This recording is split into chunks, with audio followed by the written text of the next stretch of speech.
నమస్తే, welcome to Ayushman భవ. తరచూ మీరు తలనొప్పితో బాధపడుతున్నారా? తలనొప్పి రావడానికి గల కారణాలేంటి? తల పట్టేసినట్లుగా ఉంటుందా? తలనొప్పి సమస్యలకు చికిత్సా విధానాలపై వివరించేందుకు మనతో పాటు స్టూడియోలో ఉన్నారు Yashoda hospitals senior neurologist doctor G V Subbaiah Chowdary గారు. వారిని అడిగి మరిన్ని సలహాలు సూచనలు తెలుసుకుందాం. నమస్కారం సార్. నమస్కారం అండి. సార్, తలనొప్పి ప్రతి తలనొప్పి కూడా సీరియస్గా తీసుకోవాల్సిన అంశమా?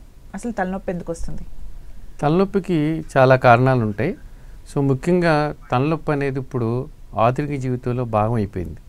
సో ముఖ్యంగా మారుతున్న జీవన శైలి వలన, లేకపోతే ఈ మానసిక ఒత్తిడితో, తర్వాత ఎక్కువ మంది యూట్యూబ్స్తో సిస్టమ్స్ అంటే కంప్యూటర్ సిస్టమ్స్తో కూర్చోవడం వలన ఈ తలభారం, తలనొప్పి ఎక్కువగా చూస్తూ ఉంటాం.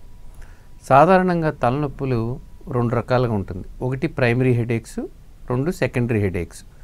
సో ప్రైమరీ హెడేక్స్ అంటే మీరు వినే ఉంటారు, మైగ్రేన్ హెడేక్ అని, అంటే పార్శ్వపు నొప్పి అని కొన్ని రీజన్స్లో అంటూ ఉంటారు. రెండోది టెన్షన్ తలనొప్పి, మూడోది క్లస్టర్ హెడేకు, అలా రకరకాల తలనొప్పులు ఉంటాయి. ఈ ప్రైమరీ హెడేక్స్లో ముఖ్యంగా వేరే కారణమే ఉండదు. వీళ్ళకి హెడేక్ వచ్చే టెండెన్సీ ఉన్నప్పుడు ఈ ఫుడ్ లేట్ అయినా, నిద్ర లేకపోయినా, ఎక్కువసేపు మానసిక ఒత్తిడి ఉన్నా, కంటిన్యూస్గా ఈ సిస్టమ్ నుంచి వచ్చే బ్లూ లైట్ ఎమిట్ అయినా, అంటే కంప్యూటర్ సిస్టమ్ నుంచి వచ్చే బ్లూ లైట్ ఎమిట్ అయినా, శబ్దాలతో అయినా వీటికి తలనొప్పులు రావచ్చు అన్నమాట. అదే సెకండరీ హెడేక్స్ అంటే కొన్ని కారణాల మూలన, అంటే తలనొప్పికి ఒక రీజన్ ఉంటుంది. ఉదాహరణకి బ్రెయిన్ ట్యూమర్ అయినా, లేకపోతే ఇంటర్నల్ బ్రెయిన్ సెరెబ్రల్ హెమరేజ్ అయినా, అలాగే మెదడువ్యాపు అంటే మెనింజైటిస్, ఎన్సెఫలైటిస్ వాటి మూలనైనా, అలాగే సైనసైటిస్ వీటి మూలన కూడా తలనొప్పులు రావచ్చు అన్నమాట. సో ముఖ్యంగా ప్రైమరీ హెడేక్స్లో మనం ఇన్వెస్టిగేట్ చేసిన వేరే కారణం కనపడదు. సెకండరీ హెడేక్స్లో మాత్రం కారణం కనపడుతూ ఉంటుంది. ఇప్పుడు సెకండరీ హెడేక్స్ అన్నారు కదా సార్, అవి డేంజరస్ సార్? సెకండరీ హెడేక్స్లో కొన్నిసార్లు మనం కారణం తెలుసుకోవాలి. ప్రైమరీ హెడేక్స్ చాలా, అంటే ఎక్కువ శాతం మందిలో ప్రైమరీ హెడేక్సే ఉంటాయి. అంటే ఏ కారణం లేకుండా వచ్చే హెడేక్స్ ఉంటాయి అన్నమాట. అంటే కొద్దిగా అంత ప్రమాదకరమైన కారణాలు ఏమి ఉండవు. కానీ సెకండరీ హెడేక్స్లో మాత్రం కారణం ఏంటో తెలుసుకోవాలి. ఎందుకంటే ఒక్కోసారి అది డెఫినెట్గా మనకి ఈ సరైన టైంలో చికిత్స తీసుకోకపోతే ప్రమాదం సంభవించే అవకాశం ఉంటుంది. ఉదాహరణకి బ్రెయిన్లో ఏమైనా పక్షవాతం లాగా వచ్చిందనుకోండి, అంటే బ్రెయిన్ హెమరేజ్ లాంటిది వచ్చిందనుకోండి, లేకపోతే కనుక మెదడువ్యాపు ఇన్ఫెక్షన్, బ్రెయిన్ ఇన్ఫెక్షన్ లాంటివి వచ్చినాయి, అయితే బ్రెయిన్ ట్యూమర్స్ లాంటివి ఉన్నాయి. అలా కొన్ని కారణాలతో కనుక వస్తే కనుక వాటిని మనం సకాలంలో దాన్ని అడ్రస్ చేయకపోతే ప్రమాదం సంభవించే అవకాశం ఉంటుందండి. సార్, ఇప్పుడు సెకండరీ మనం ఏవైతే చూసామో అవి పర్సిస్టెంట్గా వస్తాయా? రెగ్యులర్గా నొప్పి ఉంటుందా? వాటిని ఎలా గుర్తించాలి మనం? అంటే సాధారణంగా ప్రైమరీ హెడేక్స్ ఎంత అధిక శాతం అంటే పాపులేషన్లో సుమారుగా మనకి ఆడవాళ్ళలో 12% మందికి ఉంటే 100 మందిలో, మగవాళ్ళలో 7% మంది దాకా ఉంటుంది. సో వీళ్ళల్లో కూడా సెకండరీ హెడేక్స్తో మళ్ళీ హెడేక్ రావచ్చు, అంటే వేరే కారణాలతో. సో ఎలా గుర్తిస్తామంటే కనుక వీళ్ళకి ఎప్పుడు వచ్చే హెడేక్ కంటే ఇది వేరే విధంగా వచ్చినా, సాధారణంగా మందులు వేసుకున్నా తగ్గకుండా ఉన్నా, లేకపోతే ఈ హెడేక్ ఎప్పుడు జీవితంలో అనుభవించినంత తలనొప్పి వచ్చినా, లేకపోతే ఈ హెడేక్తో పాటు జ్వరం వచ్చినా, లేకపోతే ఏమన్నా ఈ ముక్కులు పట్టేసి ఇన్ఫెక్షన్ లాగా అనిపించినా, లేకపోతే వామిటింగ్స్ లాంటివి ఎక్కువగా అవుతున్నా, లేకపోతే కాలు చేయి బలం తగ్గినా, లేకపోతే కనుక ఫిట్స్ లాంటివి ఏమైనా వచ్చినా ఇవి మనం సెకండరీ హెడేక్స్ కింద పరిగణించే అవకాశం ఉంటుంది. అందుకని ఒక్కోసారి ప్రైమరీ హెడేక్ కూడా సెకండరీ హెడేక్ లాగా అనిపించవచ్చు. కానీ మనం ఏంటంటే కనుక ఎర్లీగా దాన్ని రికగ్నైజ్ చేసుకుని దాన్ని ట్రీట్మెంట్ తీసుకుంటే కనుక ప్రమాదం బారి నుంచి పడకుండా ఉండే అవకాశం ఉంటుంది. అయితే సెకండరీ హెడేక్స్ ఎంతసేపు ఉంటుందంటే అండర్లైన్ కాజ్ని ట్రీట్ చేసుకుంటే కనుక, అంటే ఉదాహరణకు మెదడువ్యాపు ఇన్ఫెక్షన్ ఉందనుకోండి, దాన్ని ట్రీట్ చేస్తే ఆ హెడేక్ తగ్గే అవకాశం ఉంటుంది. సో అలా సైనసైటిస్ ఉంటే సైనసైటిస్ని ట్రీట్ చేస్తే ఈ తలనొప్పి తగ్గే అవకాశం ఉంటుంది. అందుకని కారణాన్ని ట్రీట్ చేయకుండా సింపుల్గా లైఫ్ స్టైల్ మార్చుకుంటే, పారాసిటమాల్ వేసుకుంటే ఆ తలనొప్పులు తగ్గవు అనమాట.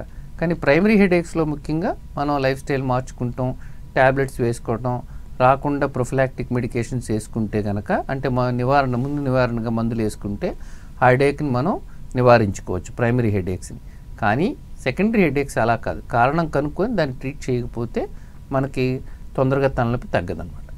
ఓకే సార్, సెకండరీ గురించి మనం మాట్లాడుకుందాం. రీజన్స్ ఏంటి సార్? కాజ్ ఏంటి? ఎందుకు ఇలాంటి పరిస్థితులు వస్తాయి? అంటే ఇప్పుడు సెకండరీ హెడేక్స్లో ముఖ్యంగా ఇన్ఫెక్షన్ వస్తే కనుక ఈ మెనింజెస్ బ్రెయిన్ పొరల్లో లేకపోతే బ్రెయిన్లో కనుక ఏమైనా ఎఫెక్ట్ అయితే వీళ్ళకి తలలో బ్రెయిన్లో ప్రెషర్ పెరిగో లేకపోతే నర్వ్స్ ఇరిటేట్ అయ్యో లేకపోతే మెనింజెస్ ఇన్ఫ్లేమ్ అయ్యో వీళ్ళకి తలనొప్పి వచ్చే అవకాశం ఉంటుంది. అంటే సార్ దెబ్బ తాకినప్పుడా లేకపోతే అంటే మెదడు వ్యాపు అంటే బ్రెయిన్ ఇన్ఫెక్షన్ వచ్చినప్పుడు రావచ్చు. దెబ్బ తాకినప్పుడు కూడా లేకపోతే యాక్సిడెంట్స్ అయినప్పుడు ఒక్కోసారి బ్రెయిన్లో బ్లీడింగ్ అయితే కనుక, లేకపోతే బీపీ ఎక్కువ కొద్దిమందికి బ్లీడింగ్ అయినా, లేకపోతే బ్రెయిన్లో ఎన్యూరిజమ్స్ ఏవి మాల్ ఫార్మేషన్స్ అనే రక్తనాళాల ఫార్మేషన్లో తేడా ఉన్నా ఇవి రప్చర్ అయినప్పుడు తలనొప్పి రావచ్చు అనమాట. సో ఈ లేకపోతే బ్రెయిన్ ట్యూమర్లో కూడా ఒక్కోసారి హెమరేజ్ రావచ్చు అనమాట. సో అందుకని ఏ కారణమైనా కూడా లోపల నర్వ్స్ ఇరిటేట్ అవటం వలన మెనింజెస్ ఇన్ఫ్లేమ్ అవటం వలన ఈ తలనొప్పులు వచ్చే అవకాశం ఉంటుందన్నమాట సెకండరీ హెడేక్స్లో. ఈ మధ్య చిన్నపిల్లల్లో కూడా తలనొప్పులు చూస్తున్నాం సార్, దానికి కారణం ఏంటి సార్? అంటే ఎక్కువ మందికి ఈ చిన్నపిల్లలు వచ్చే హెడేక్స్ ఎక్కువ సార్లు, లేకపోతే ఈ మధ్య వయసులో వచ్చే వాళ్ళకి అంటే కొద్ది యంగ్ ఏజ్ వాళ్ళకి వచ్చే హెడేక్స్ ఎక్కువగా ప్రైమరీ హెడేక్స్ అధిక శాతం ఉంటుంది. ఈ ప్రైమరీ హెడేక్స్ అంటే migraine headache, tension headache, cluster headache, ఇంకా మిగతా హెడేక్స్ ఉంటాయి. సో ముఖ్యంగా ఈ హెడేక్స్లో మారుతున్న జీవనశైలి విధానం వలన హెడేక్స్ వచ్చే అవకాశం ఉంటుంది. అంటే ఎక్కువసేపు మానసిక ఒత్తిడి ఉన్న, కంటిన్యూస్గా సిస్టమ్ ఇంక చూసినా, లేకపోతే చిన్న చిన్న స్క్రీన్స్ లేకపోతే మల్టిపుల్ స్క్రీన్స్ చూసినా ఎక్కువసేపు దాంట్లో వచ్చే ఈ బ్లూ లైట్ మూలన కళ్ళ మీద ఎఫెక్ట్ పడి దాని మూలన హెడేక్స్ వచ్చే అవకాశం ఉంటుందన్నమాట. ముఖ్యంగా ప్రైమరీ హెడేక్స్లో ప్రమాదకరమైన కారణాలు ఏమి ఉండవు, ఎందుకంటే మనం ఏం ఇన్వెస్టిగేట్ చేసినా అన్నీ నార్మల్గానే ఉంటాయి. కాకపోతే మన హిస్టరీ తీసుకుంటే వాళ్ళలో ఫ్యామిలీ హిస్టరీ ఉంటుంది, లేకపోతే అప్పుడప్పుడు ఎగ్జామ్స్ టైంలో వీళ్ళకి తలనొప్పి రావచ్చు, లేకపోతే ఫుడ్ లేట్ అయితే లేకపోతే భోజనం మిస్ అయితే రావచ్చు, లేకపోతే వీళ్ళు లైట్ లెంక చూస్తుంటే కళ్ళు బాగా గ్లేర్ అయ్యి తలనొప్పి రావచ్చు. ఇలా రకరకాల కారణాలతో రావచ్చు ఈ ప్రైమరీ హెడేక్స్లో.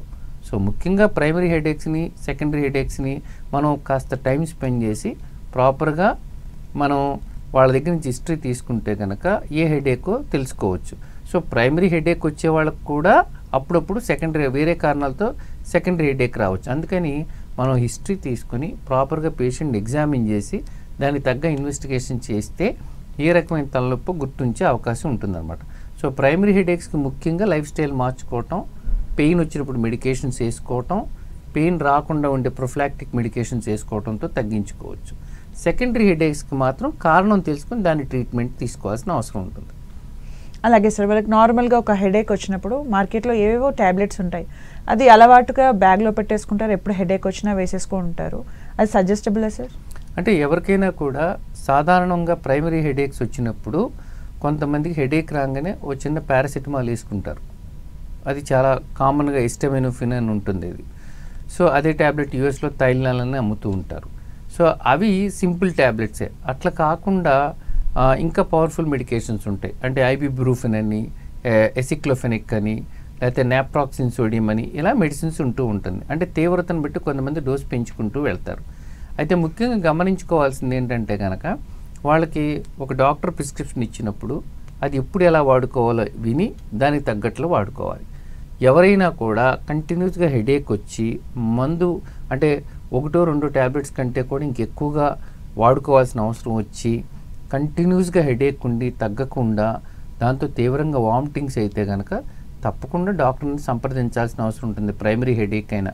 ఎందుకంటే ప్రైమరీ హెడేక్ కూడా ఒక్కోసారి అది అంటే స్టేటస్ మైగ్రేనస్ అంటారు. అంటే అది హెడేక్ కంటిన్యూస్గా కొన్ని గంటల పాటు ఎక్కువసేపు ఉంటే వీళ్ళకు కూడా కొన్నిసార్లు ప్రాబ్లమ్స్ వచ్చే అవకాశం ఉంటుందన్నమాట.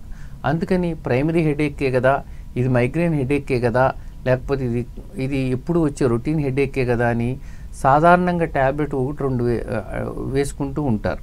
కానీ అది వేసుకున్నా కూడా తగ్గకపోతే మాత్రం అంటే ఈ కంటిన్యూస్గా హెడేక్ వచ్చి వామిటింగ్స్ అయితే తప్పకుండా డాక్టర్ని సంప్రదించాలి. అలాగే ఈ హెడేక్ ఎప్పుడూ రానంత తీవ్రంగా ఉన్నా, లేకపోతే హెడేక్ చాలాసేపు ఉన్నా, లేకపోతే ఈ హెడేక్తో పాటు ఫీవరు, లేకపోతే ఏమైనా కాలు చేయి వీక్నెస్, లేకపోతే కనుక మాట తడపట్టడం లాంటివి వచ్చినప్పుడు తప్పకుండా ఇది వేరే కారణంతో కూడా వచ్చిందేమోనని చెప్పి డాక్టర్ని సంప్రదించడం చాలా అవసరం అండి. ఇప్పుడు మీరు ప్రైమరీ కొన్ని టైప్స్ చెప్పారు కదా సార్, వాటిని నెగ్లెక్ట్ చేస్తే సెకండరీలోకి అవి మారే ఛాన్స్ ఉంటుందా? అది చాలా తక్కువ, అలా ఉండే అవకాశాలు ఉండవు. జనరల్గా ఏంటంటే ప్రైమరీ హెడేక్స్ అంటే కాంప్లికేషన్స్ తక్కువే ఉంటాయి. ఎప్పుడో కొంతమందికి మైగ్రేన్ తీవ్రంగా అయితే చిన్న ఇన్ఫాక్ట్స్ లాగా కన్వర్ట్ అవ్వచ్చు, మైగ్రేన్స్ ఇన్ఫాక్ట్స్ అని చెప్తూ ఉంటారు. అలా జరిగే అవకాశాలు చాలా తక్కువ. ఏదైనా సరే హెడేక్ ఎక్కువసేపు ఉన్నప్పుడు మనం డాక్టర్తో పరీక్ష చేయించుకొని దానికి తగ్గ మందులు వేసుకోవాల్సిన అవసరం ఉంటుంది. ప్రైమరీ హెడేక్ అయినా పరిమితి అంటే ఒక స్టేజ్ దాటిన తర్వాత అది కాంప్లికేషన్స్ వచ్చే అవకాశం ఉంటుంది కాబట్టి మనం సకాలంలో ట్రీట్మెంట్ తీసుకోవాలి. అలాగే సార్, మైగ్రెయిన్ ఉంది అని చెప్పి చాలామంది చెప్తూ ఉంటారు, డాక్టర్స్ని కలుస్తూ ఉంటారు. ఈవెన్ దో నాకు మైగ్రెయిన్ ఉంది మళ్ళీ హెడేక్ వస్తుంది మళ్ళీ వస్తుంది అంటారు. ఎందుకు సార్, దానికి సొల్యూషన్ లేదా? అంటే జనరల్గా మైగ్రేన్ హెడేక్స్ వచ్చేవాళ్ళు చాలామందికి మనం ప్రాపర్గా హిస్టరీ తీసుకున్నప్పుడు వాళ్ళు చెప్తూ ఉంటారు, ఎందుకు వచ్చింది మీకు తెలుసా అంటే చెప్తారు. అంటే నేను ఉపవాసం ఉన్నాను, లేకపోతే సరిగ్గా నిద్ర లేదు, లేకపోతే కంటిన్యూస్గా రాత్రల్లా నేను వర్క్ చేయాల్సి వచ్చింది, ఇట్లా కారణాలు చెప్తూ ఉంటారు. ఆ కారణాన్ని బట్టి అంతకుముందు కూడా ఇలాగే హెడేక్స్ వస్తూ ఉన్నాయని అనుకుని ఉంటే గనక, లేకపోతే ఈ హెడేక్తో పాటు జ్వరము కానీ లేకపోతే ఫిట్స్ లాంటివి కానీ ఇవి లేకపోతే అది ప్రైమరీ హెడేక్ లాగానే కన్సిడర్ చేస్తాం అన్నమాట. సో అలాంటప్పుడు ఈ ప్రైమరీ హెడేక్స్ని మనం గుర్తించి సకాలంలో ట్రీట్మెంట్ తీసుకోవచ్చు. జనరల్గా మైగ్రేన్ రావటానికి కారణం ఫ్యామిలీ హిస్టరీ, అంటే ఫ్యామిలీలో ఎవరొకరికి ఉంటుంది, అది జెనెటిక్ ఫ్యాక్టర్స్ ప్లే అవుతూ ఉంటాయి. దానితో పాటు ఎన్విరాన్మెంటల్ ఫ్యాక్టర్స్ అంటే పరిస్థితులు, అంటే ఇప్పుడు మనకి సరిగ్గా నిద్రపోకపోయినా, టైంకి తినకపోయినా, మానసిక ఒత్తిడి ఉన్నా, ఇప్పుడు ఇలాంటివి ఉన్నప్పుడు ఏమవుతుందంటే కనుక ఇవి కూడా తోడైనప్పుడు వీళ్ళకి హెడేక్ వచ్చే అవకాశం ఉంటుంది. సో రకరకాల థియరీలు చెప్తారు. ఇదివరకు వేసోజెనిక్ థియరీ అంటే రక్తనాళాల్లో యొక్క ఈ పరిణామం అలా సంభవించినప్పుడు హెడేక్స్ వస్తూ ఉంటాయని చెప్పేవారు. ఇప్పుడు కార్టికల్ స్ప్రెడ్డింగ్ థియరీ అంటే ఈ బ్రెయిన్లో ఈ ఎలక్ట్రికల్ ఇంపల్సెస్ స్ప్రెడ్ అయ్యే విధానం బట్టి కూడా హెడేక్స్ వస్తూ ఉంటాయని చెప్పి ఇప్పుడు కొత్త థియరీ చెప్తూ ఉన్నారు. ఇలా ఏ థియరీ అయినా కూడా మైగ్రేన్ హెడేకా లేకపోతే అది టెన్షన్ హెడేకా లేకపోతే క్లస్టర్ హెడేకా అని గుర్తించాల్సిన అవసరం కూడా ఉంటుంది. ఎందుకంటే ప్రైమరీ హెడేక్స్లో కూడా ట్రీట్మెంట్ కొన్ని కామన్ ఉన్నా కొన్నిటికి కొన్ని మెడిసిన్స్ వాడుకోవాల్సిన అవసరం ఉంటుంది. ఉదాహరణకి క్లస్టర్ హెడేక్కి మందుల కంటే కూడా ఒక్కోసారి ఆక్సిజన్ పెట్టుకుంటే తగ్గే అవకాశం ఉంటుందన్నమాట. ఇలా చిన్న చిన్న మార్పులతో మనం సరిగ్గా ట్రీట్మెంట్ తీసుకోవచ్చు అన్నమాట. నిద్ర ఎంతవరకు కారణం అవుతుంది సార్ ఈ ప్రైమరీ హెడేక్స్కి? అంటే ఒక మనిషికి రకరకాల కారణాలతో హెడేక్ ప్రెసిపిటేట్ అయ్యే అవకాశం ఉంటుంది. కొద్దిమంది సెన్సిటివ్గా ఉంటారు, కొంతమందికి బాగా లైట్ మూలాన హెడేక్ వచ్చే అవకాశం ఉంటుంది, కొంతమందికి శబ్దాలతో హెడేక్ వచ్చే అవకాశం ఉంటుంది, కొంతమందికి పర్ఫ్యూమ్ స్మెల్తో కూడా హెడేక్ స్టిమ్యులేట్ అయింది డాక్టర్ గారు అని చెప్తూ ఉంటారు, కొంతమందికి.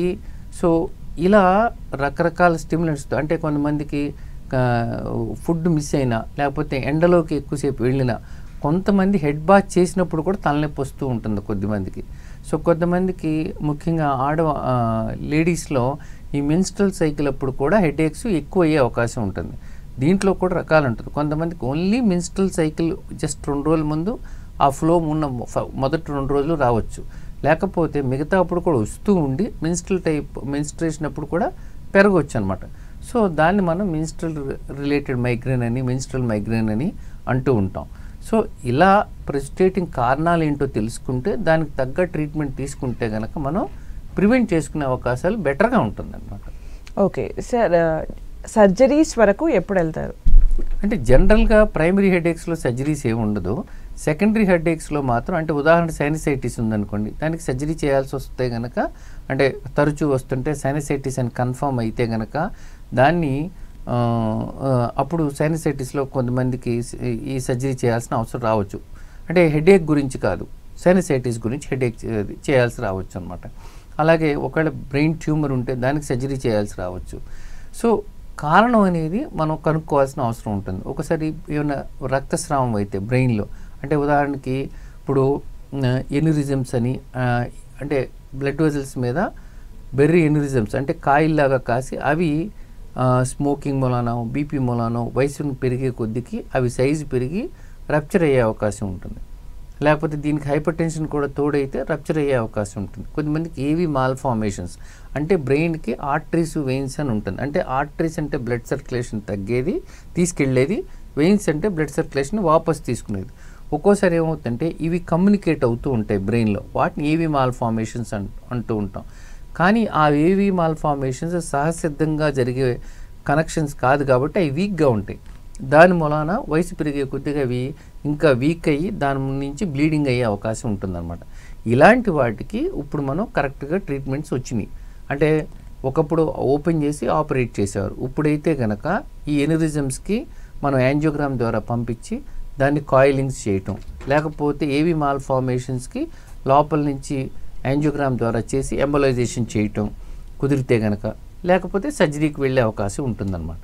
సో ఇలా పరిస్థితుల్లో, ప్రత్యేక పరిస్థితుల్లో వీటికి సర్జరీ చేస్తూ ఉంటారు. అలాగే బ్రెయిన్ ట్యూమర్స్ ఉంటే కనుక ఒకవేళ అక్కడ ఏదైనా అవసరం అయితే కనుక, అంటే ఈ హెడేక్ బ్రెయిన్ ట్యూమర్ మూలాన అయితే కనుక, దాని మూలాన అయితే కనుక దానికి కూడా సర్జరీ చేస్తూ ఉంటారు. సో సాధారణంగా ప్రైమరీ హెడేక్స్లో ఆపరేషన్లు ఏమి ఉండవండి. సార్ ఎప్పుడు ఎంఆర్ఐకి వెళ్ళాల్సి ఉంటుంది సార్? అంటే జనరల్గా ప్రైమరీ హెడేక్స్లో మనం సాధారణంగా మనం ఎంఆర్ఐ చేయం. కానీ కొన్నిసార్లు హెడేక్ అంటే ఎప్పుడు వచ్చేదానికంటే విభిన్నంగా వచ్చినా, లేకపోతే కొంతమంది లేడీస్ ఎస్పెషల్లీ హార్మోనల్ మెడికేషన్స్ తీసుకుంటూ ఉంటే కనుక వాళ్ళ తలనొప్పి వస్తే ఎంఆర్ఐ చేస్తాం. రీజన్ ఏంటంటే కనుక కార్టికల్ సైనస్ వీనస్ థ్రాంబోసిస్ అని అది బ్లాక్ అయ్యి సిఎస్విటి అంటాం, దాన్ని కూడా వచ్చే అవకాశం ఉంటుందన్నమాట. కొంతమందికి ఎప్పుడు రానంత తలనొప్పి వస్తూ ఉందని అన్నా కూడా చేస్తూ ఉంటాం. ఒక్కొక్కసారి ఇప్పుడు తరచూ చూస్తూ ఉండేది ఏంటంటే కనుక బినైన్ ఇంట్రాక్రీనల్ హైపర్టెన్షన్ అని ఉంటుంది. అంటే వీళ్ళల్లో ట్యూమర్స్ ఉండదు, స్ట్రోక్ అలాంటిది ఏముండదు, కానీ మామూలుగా కొన్నిసార్లు మైగ్రేన్ హెడేక్ లాగా అనిపించవచ్చు. కానీ కొంతమందిలో బ్రెయిన్లో ప్రెషర్ ఎక్కువ ఉంటుంది. దానికి వెయిట్ ఒక కారణం అవ్వచ్చు, లేకపోతే మిగతా కారణాల మూలాన అయితేనేమి బ్రెయిన్లో ప్రెషర్ ఉంటుంది. దాన్ని డిటెక్ట్ చేయడానికి మనం ఏం చేస్తామంటే ఎంఆర్ఐ స్కాన్ చేసి దాంట్లో కనుకంటే వీనస్ బ్లాక్ ఉందా, లేకపోతే ఏమన్నా మిగతా ఇండైరెక్ట్ సైన్స్ బ్రెయిన్లో ప్రెషర్ ఎక్కువ ఉన్నట్లు ఏమన్నా సైన్స్ కనపడుతుంటే కనుక అప్పుడు మనం ఐ చెకప్ కూడా చేయించి వాళ్ళకి సరైన అంటే డైమాక్స్ అని, టోపర్మీటర్ అలాంటి మెడికేషన్స్ పెట్టినప్పుడు హెడేక్ తగ్గించగలిగే అవకాశం ఉంటుంది. అయితే ఆధునిక కాలంలో ఒత్తిడి మూలాన కూడా హెడేక్స్ పెరుగుతూ ఉంటుంది. అలాగే ఎవరికి వాళ్ళు అవగాహన ఇప్పుడు అవ్వటం మూలాన చాలామందికి అంటే ఇప్పుడు సాధారణ తలనొప్పి కూడా ఒక్కోసారి భయపెడుతూ ఉంటుంది, నాకు ఈ ప్రాబ్లం ఉందేమోనని. ఎందుకంటే మనకి ఇప్పుడు గూగుల్ చెక్ చేసుకున్నా, ఏది చెక్ చేసుకున్నా కూడా ఈజీగా ఇన్ఫర్మేషన్ ఉంది కాబట్టి చాలామంది భయంతో ఉంటారు. ఒక్కోసారి రీఎష్యూర్ చేయటానికి కూడా వాళ్ళు రీఎష్యూరెన్స్ పొందటానికి కూడా వాళ్ళ ఎంఆర్ఐ అడుగుతూ ఉంటారు. ఒక్కోసారి మనం కూడా ఏం మిస్ అవ్వకూడదని చెప్పి ఒక్కోసారి ఎంఆర్ఐ చేయించుకుంటూ ఉంటారు. కొంతమంది ఎంఆర్ఐ చేయించుకున్న తర్వాత వాళ్ళు సేఫ్గా, సెక్యూర్డ్గా ఫీల్ అవుతూ ఉంటారు. అందుకని ఎంఆర్ఐ సహజంగా మనం క్లినికల్గా చూసుకొని మనకి ఎప్పుడూ ఒకే రకంగా వచ్చే తలనొప్పికి పెద్ద ఎంఆర్ఐ అవసరం ఉండకపోవచ్చు. కానీ ఎప్పుడూ రానంత తలనొప్పి వచ్చినా, లేకపోతే హార్మోనల్ మెడికేషన్స్ వేసుకుంటున్నా, లేకపోతే రీసెంట్గా డెలివరీ అయినా, లేకపోతే కనుక జ్వరం లాంటిది ఏదన్నా ఉన్నా, ఫిట్స్ లాంటివి ఏమన్నా వచ్చినా, ఇలాంటి కారణాల్లో తప్పకుండా మనం ఎంఆర్ఐ స్కాన్ అనేది చేయాల్సిన అవసరం ఉంటుందండి. సార్ అంటే హాబీస్ వలన వచ్చే హెడేక్స్ ఉంటాయి. కొంతమంది టైంకి టీ తాగకపోయినా, కాఫీ తాగకపోయినా హెడేక్స్ అని చెప్తూ ఉంటారు. నిజంగా ఆ ఇంపాక్ట్ ఉంటుందా? అంటే ఇప్పుడు కాఫీ తాగకుండా కాఫీ రెగ్యులర్గా తాగేవాళ్ళు కాఫీ మిస్ అయినప్పుడు తలనొప్పి వచ్చే అవకాశం ఉంటుంది. కాకపోతే కాఫీని కూడా పరిమితంగా తాగాలి. అధిక శాతం కెఫీన్ తీసుకున్నా కూడా తలనొప్పి వచ్చే అవకాశం ఉంటుంది. అంటే కొంత ప్లాసిబో ఎఫెక్ట్ ఉంటుంది అని అనొచ్చు. ప్లాసిబో అంటే జస్ట్ సైకలాజికల్గా తాగకపోతే వస్తుందేమోనని. కానీ సహజంగా చూస్తే కనుక ఆ అలవాటు ఉన్నవాళ్ళు దాన్ని ఆ టైంకి తీసుకోకపోతే దాని మూలన తలనొప్పి వచ్చే అవకాశం ఉంటుంది. కానీ అది పరిమితి దాటి ఎక్కువ తీసుకున్నా కూడా తలనొప్పి వచ్చే అవకాశం ఉంటుంది అన్నమాట. So there is a chance ఇవి తీసుకోకపోతే హెడేక్ వచ్చే ఛాన్స్ ఉంటుంది. అంటే అలవాటు ఉన్నవాళ్ళు తీసుకోకపోతే రావచ్చేమో, కానీ హెడేక్కి అది తీసుకోకపోవటం వల్లనే హెడేక్ వస్తుందని ఏమి లేదు. ఓకే, అది తీసుకునే వాళ్ళకు కూడా రెగ్యులర్గా తీసుకునే వాళ్ళకు కూడా వేరే కారణాలతో హెడేక్స్ రావచ్చు. ఓకే సార్, మరి మీరు ఇంతకుముందు ఎంఆర్ఐ గురించి చెప్పారు కదా సార్, అంటే ఎంఆర్ఐలో బ్రెయిన్కి సంబంధించి ఎలాంటి ప్రాబ్లం ఉన్నా తెలిసిపోతుందా ఒక్క ఎంఆర్ఐలో? ఇంకా అడ్వాన్స్డ్ ఇంకేమైనా చేయాల్సి ఉంటుందా? సహజంగా ఎంఆర్ఐలో మనకి చాలా వరకు తెలిసేది ఏమని తెలుస్తుంది, బ్రెయిన్లో ఏమైనా ట్యూమర్ లాంటిది ఏమైనా ఉందా, లేకపోతే కనుక ఏమైనా స్ట్రోక్స్ లాంటివి ఏమైనా ఉన్నాయా తెలిసే శాతం ఎక్కువగా ఉంటుంది. అలాగే మిగతా ప్రాబ్లమ్స్ ఏమైనా డీమైలినేటింగ్ లీజన్స్ లాంటివి ఏమైనా ఉన్నా అంటే అది తలనొప్పి కాకపోయినా కూడా తెలుసుకునే అవకాశం ఉంటుంది. అయితే బ్రెయిన్లో ఇన్ఫెక్షన్ ఉన్నప్పుడు అంటే మెనింజైటిస్ లాంటిది డైరెక్ట్గా తెలిసే ఒక్కోసారి తెలవకపోవచ్చు, దానికి ఇండైరెక్ట్గా తెలవచ్చు, లేదంటే కాంట్రాస్ట్ ఇవ్వాల్సిన అవసరం రావచ్చు. కానీ అలాంటి పరిస్థితుల్లో మాత్రం మనం వెన్నులోంచి నీరు తీసి దాన్ని టెస్ట్కి పంపించి అది ఇన్ఫెక్షన్ ఉందో లేదో అనేది నిర్ధారణ చేసుకోవాలి. అలాంటి స్టేజెస్లో ఎంఆర్ఐ డైరెక్ట్గా ఒక్కోసారి చెప్పకపోవచ్చు. కానీ అక్కడ కూడా ఎంఆర్ఐ ఎందుకు చేస్తామంటే వేరే కారణం ఉందా లేదా అనేది ఎక్స్క్లూడ్ చేసుకోవటానికి చేసి వీళ్ళలో ఎల్పి చేయొచ్చా అని చెప్పి కన్ఫర్మ్ చేసుకోవటానికి కూడా ఒక్కోసారి ఎంఆర్ఐ చేస్తూ ఉంటాం అన్నమాట. ఓకే సార్, మీరు ఇంతకుముందు చెప్పారు వెన్నుపూసల నుంచి లిక్విడ్ తీసి చెక్ చేస్తారు అని. అంటే లైక్ హౌ రిలేటెడ్ ఇవి రెండు కూడా? అంటే మనకు బ్రెయిన్కి ఏమైనా ప్రాబ్లం అవుతే బాడీలో ఏదో ఒక పార్ట్ పైన ఎఫెక్ట్ కనిపిస్తూ ఉంటుంది. వాట్ అబౌట్ దిస్ సార్, మీరు చెప్పిన వెన్నెముకకు సంబంధించి? అంటే ఇప్పుడు బ్రెయిన్, స్పైనల్ కార్డ్ దీంట్లో కంటిన్యూస్గా ఫ్లూయిడ్ మూవ్ అవుతూ ఉంటుంది. దాన్నే మనం సెర్బ్రో స్పైనల్ ఫ్లూయిడ్ అంటాం. సో ఏదన్నా బ్రెయిన్కి ఏమైనా ఇన్ఫెక్షన్ లాంటిది వచ్చినా లేకపోతే వేరే కారణాలతో అయినా కూడా ఏమైనా తెలుసుకోవాలంటే కనుక ఈ సిఎస్ఎఫ్ అనాలిసిస్, సిఎస్ఎఫ్ అనేది అంటే వెన్నులోంచి నీరు తీసి దాన్ని టెస్ట్కి పంపిస్తాం అనమాట. అంటే మనం కింద వెన్నుపూసలోంచి నీరు తీయటం సులభం కాబట్టి బ్రెయిన్లోంచి డైరెక్ట్గా తీయటం కంటే అది అది ఎక్కువ ఇన్వేజివ్ కాబట్టి అలా తీయకుండా కంటిన్యూస్గా ఫ్లో ఉంటుంది కాబట్టి మనం ఆ కింద నుంచి వెన్నుపూసలోంచి లంబార్ పంక్చర్ అని చెప్పి దాంట్లోంచి ఫ్లూయిడ్ తీసి దాన్ని అనాలిసిస్కి పంపిస్తాం. అంటే దాంట్లో ఏమేమి చేయొచ్చు అంటే బ్రెయిన్ ఇన్ఫెక్షన్ ఉందేమో తెలుసుకోవచ్చు, అయితే ఇన్ఫెక్షన్ లేకపోయినా ఏమైనా ప్రోటీన్ పెరిగితే ఇండైరెక్ట్గా వేరే కారణాల మూలాలని తెలుసుకోవచ్చు. అట్లా ఒక్కోసారి కొన్నిసార్లు మనం ఏ బ్యాక్టీరియా ఉందనేది కూడా తెలుసుకునే అవకాశం ఉండొచ్చు అనమాట. సో అందుకని అలాగే బ్రెయిన్లో ఈ లంబార్ పంక్చర్ ద్వారా అంటే నీడిల్ పెట్టినప్పుడు మనం ప్రెషర్ కూడా ఎంత ఉందో కూడా మెజర్ చేసే అవకాశం కూడా ఉంటుందన్నమాట. సో ఇలా సిఎస్ఎఫ్ అనాలిసిస్తో మనం ఇన్ఫెక్షన్ ఉందా లేదో తెలుసుకోవచ్చు, లేకపోతే వేరే ఇన్ఫ్లమేషన్ ఏమైనా ఉందేమో తెలుసుకోవచ్చు, లేదా ప్రెషర్ ఏమైనా ఎక్కువగా ఉందా అనేది కూడా తెలుసుకోవచ్చు అనమాట. అలాగే ట్రీట్మెంట్కి సంబంధించి సార్ అడ్వాన్స్డ్గా ఎలాంటివి వచ్చాయి ఇప్పుడు మార్కెట్లోకి? ఇప్పుడు అంటే ప్రైమరీ హెడేక్స్లో సాధారణంగా మనం లైఫ్ స్టైల్ మార్చుకోమని చెప్తాం ఎవరికైనా సరే. అంటే వేళకి తినమని, ఈ టాస్క్ పడుకోమని చెప్పి, అట్లాగే సిస్టమ్ ముందు వర్క్ చేస్తుంటే మధ్య మధ్యలో బ్రేక్స్ తీసుకోమని చెప్పి, స్క్రీన్ టైం తగ్గించుకోమని చెప్పి చెప్తూ ఉంటాం. అలాగే ఇప్పుడు కొన్ని ఫుడ్స్ మూలాన కూడా హెడేక్స్ రావచ్చు కొద్దిమందికి. ఉదాహరణకి కొద్దిమందికి చాక్లెట్ మూలాన హెడేక్ రావచ్చు, కొద్దిమందికి చాక్లెట్తో హెడేక్ తగ్గొచ్చు కొద్దిమందికి. అట్లా కొంతమందికి ఆ సెన్సిటివ్నెస్ ఉంటుందన్నమాట. సో కొంతమందికి ఈ చైనీస్ సాల్ట్, ఎజినోమోటో ఇలాంటి దాని మూలాన హెడేక్స్ రావచ్చు, కొన్ని ఫుడ్స్తో హెడేక్ రావచ్చు. అలాగే డ్రింక్స్ తీసుకునే వాళ్ళలో ముఖ్యంగా రెడ్ వైను లేకపోతే ఆల్కహాల్ ఎక్కువ తీసుకున్న దాని మూలన కూడా హెడేక్స్ రావచ్చు అనమాట. ఇదంతా మనం హిస్టరీ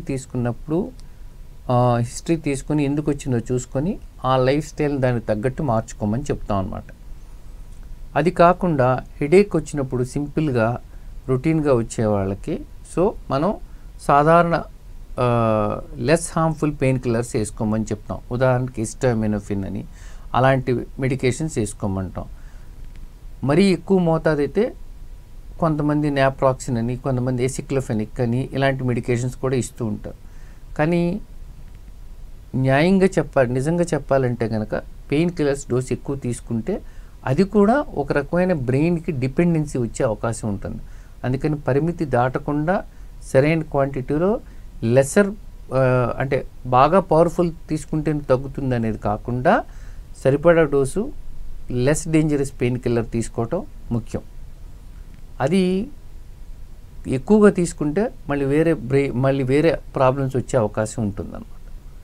అలాగే తరచూ తలనొప్పి వచ్చే వాళ్ళకి మనం ప్రొఫిలాక్టిక్ మెడికేషన్స్ అని ఉంటుంది. అంటే రాకుండా ఉండే హెడేక్స్, అంటే హెడేక్ రాకుండా ఉండే మందులు.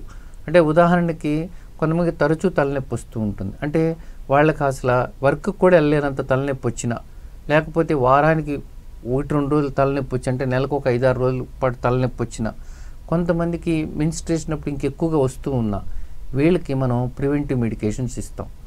ఈ ప్రివెంటివ్ మెడికేషన్స్ రకరకాలు ఉంటుంది. అంటే కొంతమందికి బీపీ మెడికేషన్స్ లాంటివి కూడా పెడతారు. అది టెన్షన్ తలనొప్పికి, మైగ్రేన్ తలనొప్పికి పనికొస్తూ ఉంటుంది. ఆ మెడికేషన్స్ అంటే మనం కోమార్బిడిటీ తీసుకుంటాం. అంటే ఉదాహరణకు ఒక బీపీ, సాధారణంగా బీపీ ఉన్న వాళ్ళకి, టెన్షన్ ఉన్న వాళ్ళకి తలనొప్పి వస్తే కనుక కొన్ని బీపీ మెడికేషన్ సెలెక్ట్ చేసి రెండిటికి పనికొచ్చే విధంగా పెడతాం. అలాగే కొద్దిమందికి వెయిట్ ఎక్కువ ఉన్న వాళ్ళకి తలనొప్పి వస్తుంటే కనుక సో కొన్ని మెడిసిన్స్ పెడతాం, టోపిరమేట్ లాంటి మెడిసిన్. అది ఎందుకంటే కనుక అది వెయిట్ పెంచదు. సాధారణంగా మైగ్రేన్ మెడికేషన్స్లో కొన్ని మందులు వెయిట్ పెరిగే అవకాశం ఉంటుంది. ఉదాహరణకి సోడియం వాల్ప్రేట్ లాంటిది.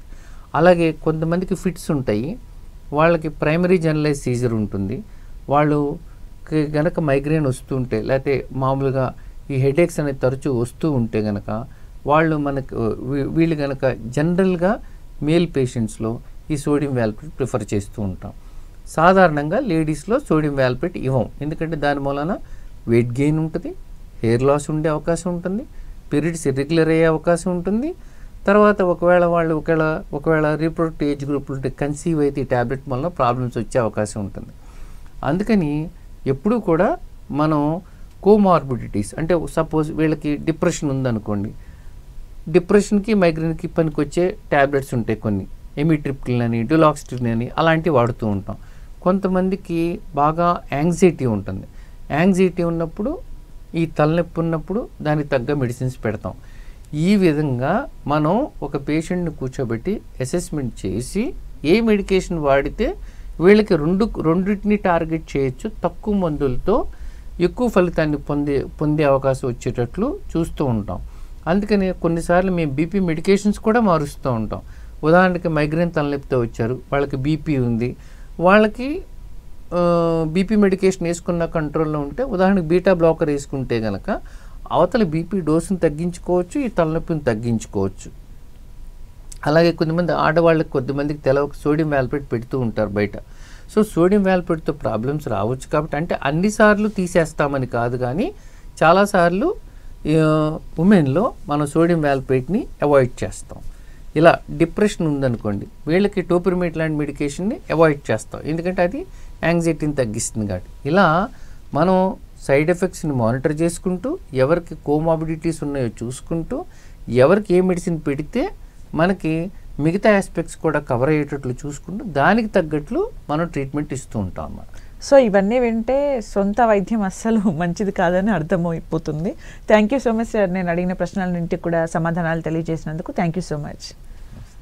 చూశారు కదండి, ఇది వాళ్ళ ఆయుష్మాన్ భవ కార్యక్రమం. మరో అంశంతో మళ్ళీ కలుద్దాం. Keep watching 10 TV.